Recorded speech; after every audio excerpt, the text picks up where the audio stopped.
पति पत्नी का सच्चा प्यार की कहानी। देव नाम का व्यक्ति की शादी अरेंज मैरिज के तौर पर शालिनी से हुआ था। दोनों की शादी अरेंज मैरिज होने के कारण वे दोनों एक दूसरे को पहले से नहीं जानते थे। शादी के बाद दोनों एक दूसरे को जानने पहचानने का काम चालू हुआ। कुछ ही दिनों में दोनों एक दूसरे को अच्छी तरह से जल्दी पहचानने लगे थे। जब दोनों में अच्छी तरह से पहचान हुआ, दोनों एक दूसरे को समझने लगे थे, तो देव को लग रहा था कि उसे एक बेहतर ही पत्नी मिली है, क्योंकि उसे पूरी तरह से समझने के बाद उसे समझ में आ गया था कि लव मैरिज करना कोई जरूरी नहीं है, अरेंज मैरिज में भी अच्छी पत्नी मिल जाती है। दोनों की नई नई शादी हुई थी, इसी कारण से दोनों एक दूसरे को अच्छी तरह से समय देते थे। उसके बाद दोनों एक दूसरे के काम में हाथ बटाया करते थे।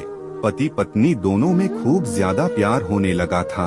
अब उसकी पत्नी भी देव को समझ गई थी और उसे किसी भी प्रकार का कोई काम या किसी प्रकार की कोई सामान जरूरत पड़ने से पहले ही उसकी पत्नी उसके सामने हाजिर कर देती थी। एक दिन देव अपने दोस्त सूरज को अपने घर दावत पर बुलाया था। देव और शालिनी के प्यार देखकर सूरज बोल उठा, तुमने तो अरेंज मैरिज की है, लेकिन तुम्हारी पत्नी बहुत अच्छी है, तुम्हारा बहुत ज्यादा ख्याल रखती है और तुम दोनों भी अच्छी तरह से अपना काम कर रहे हो। तुम्हारी पत्नी तो बहुत ज्यादा खूबसूरत है और हर काम में तुम्हारा बहुत ज्यादा ध्यान रखती है।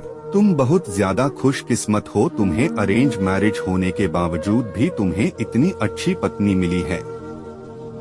एक दिन देव अपनी पत्नी से कहता है कि तुम जाकर तैयार हो जाओ, हम लोग कहीं घूमने जाने वाले हैं। हम लोगों को शादी के इतने दिन हो गया है और बहुत सारे काम होने के कारण हमें टाइम भी नहीं मिला है घूमने के लिए। चलो आज हम लोग घूमने के लिए कहीं चलते हैं। इतना सुनकर उसकी पत्नी शालिनी कहती है कि आपने तो बिल्कुल अच्छा कहा जी, बहुत दिनों से हम लोग कहीं घूमने नहीं गए, अच्छा हुआ आज आपने बोल दिया, हम लोगों का मन नहीं लग रहा था, चलो कहीं घूम कर आते हैं। दोनों एक कार में बैठकर घूमने के लिए निकल पड़ते हैं। रास्ते में जब हाईवे पर गाड़ी जाती है तो उसे एक बड़ी गाड़ी में टक्कर होने के कारण दोनों दुर्घटनाग्रस्त हो जाते हैं। देव को जब होश जाता है तो वह हॉस्पिटल में था। जैसे ही होश में आता है वह अपनी पत्नी को ढूंढने लगता है। तभी अपनी पत्नी को ढूंढते ढूंढते दूसरे कमरे में चला जाता है, जहां वह देखता है कि उसके सर अथवा पैर में बहुत ज्यादा चोट आई है। देव घबराकर डॉक्टर से पूछता है कि मेरी पत्नी की तबीयत ठीक तो है, क्या वह सही हो जाएगी ना? तभी डॉक्टर कहता है कि तुम्हारी पत्नी की पैर की नसों में ज्यादा खून निकलने के कारण पैर को काटना पड़ा है, वह नहीं चल सकती है। इतना सुनते ही शालिनी की आंखों में आंसू आ जाता है और कहती है कि मैं तो आपके ऊपर अब बोझ बन गई हूँ।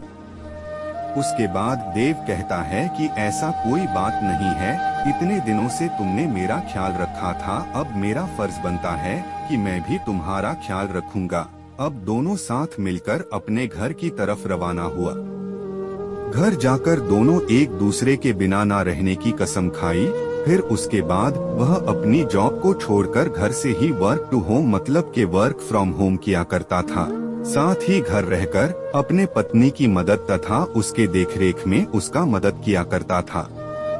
इसी तरह एक दिन फिर सूरज देव का दोस्त उसके घर आता है और कहता है कि तुम तो घर के काम करने लगे हो, तुम्हें बहुत अच्छा बिजनेसमैन हो, तुम अपनी जिंदगी क्यों बर्बाद कर रहे हो? एक लड़की के कारण तुम अपनी दूसरी शादी कर लो, चाहे तो इसे भी अपने पास ही रखो, लेकिन तुम कंपनी में चलो काम करो।